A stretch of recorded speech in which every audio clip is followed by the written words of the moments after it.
Hi again, everyone. Welcome back to the channel.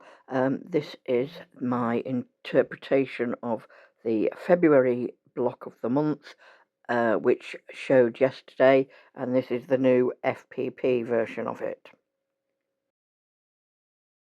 So, as you can see, I've got all my papers cut, and I've attached all the pieces of fabric to each piece so that I know which goes with which. So I started with piece A, which is just two pieces. Colour 1 is the background, which is white, and colour 3 is one of the yellows. So this is what piece A looks like. Remember when you're piecing that the actual thing is the reverse of what the pattern shows. So in this case it's on the left. So here is piece B. That's got one piece of background and two pieces of yellow.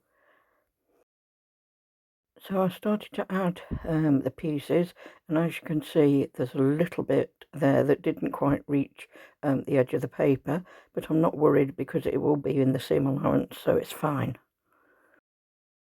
So there it is finished, and that you can see that little piece where the piece didn't quite go to the edge of the paper, it is fine, it will go into the seam allowance, so don't worry about it. So, as we say in the UK, don't panic, Mr. Mannering, don't panic, it will be okay.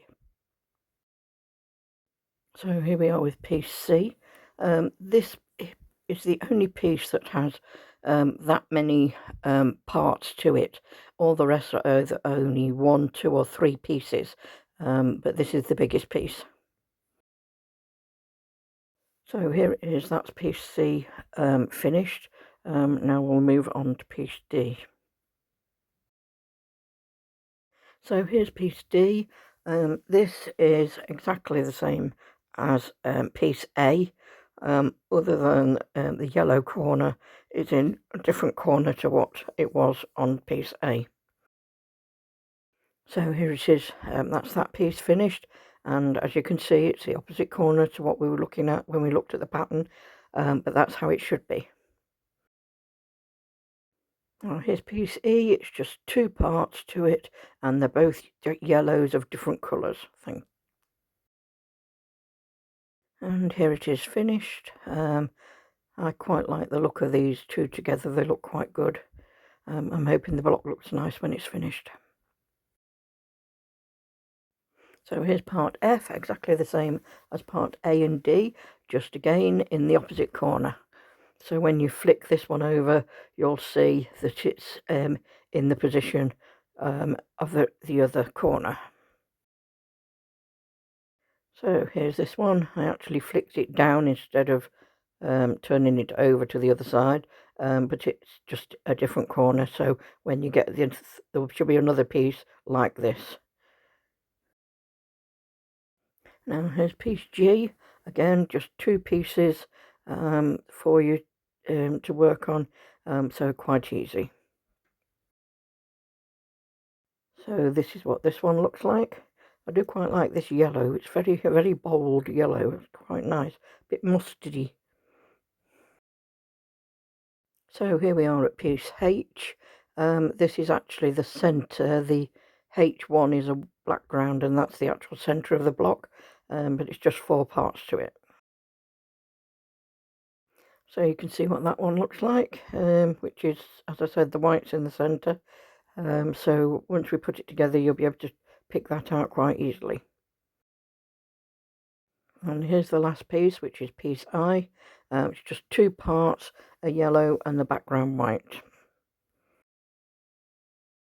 And here's what that piece looks like once it's finished.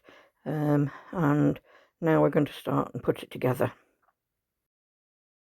So here's the block laid out. I didn't actually print off the placement guide this time, just to make sure that I did have it correct, and to make sure that it was in the right place.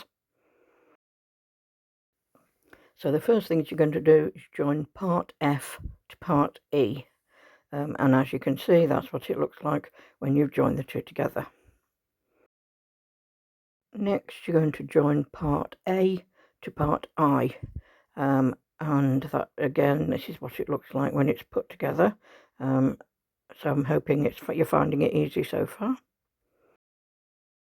Now it's time to join those two pieces together. So you're going to take the piece E and F that you joined first and join it together with part A and E and I that you've just joined together, and sew them together across that line.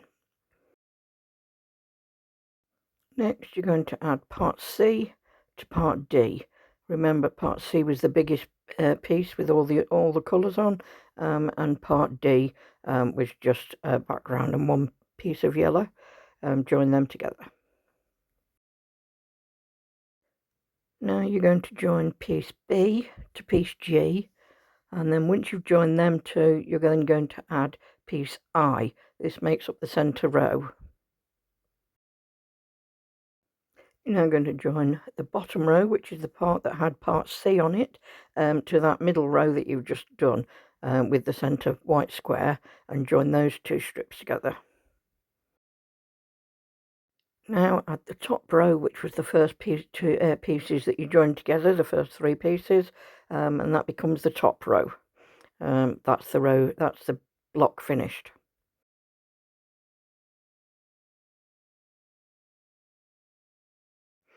This is the block. It's quite pretty, and I do quite like it.